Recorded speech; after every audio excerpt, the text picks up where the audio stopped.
Clé maudite dans le métro. On ne remarque jamais vraiment les petites choses dans le métro. Jusqu'à ce qu'elles vous choisissent. Quand j'ai trouvé cette clé rouillée coincée entre deux carreaux du quai, je l'ai ramassée sans réfléchir, juste parce qu'elle semblait m'attendre. Je l'ai glissée dans ma poche, sans savoir que ce simple geste changerait ma vie. Je n'avais aucune idée que la clé appartenait à une porte qui n'aurait jamais dû être ouverte, surtout pas par quelqu'un comme moi. Plus tard ce soir-là, alors que j'attendais le dernier train, j'ai remarqué une vieille porte en métal, cachée derrière une carte défraîchie du réseau.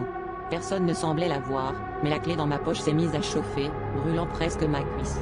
Mon cœur battait si fort que je n'entendais plus le bruit du métro. Poussé par une curiosité malsaine, j'ai inséré la clé. La porte s'est ouverte dans un gémissement, révélant un escalier étroit qui descendait dans l'obscurité la plus totale.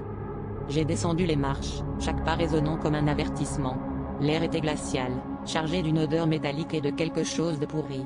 Au bas de l'escalier, une salle circulaire m'attendait, tapissée de miroirs fissurés.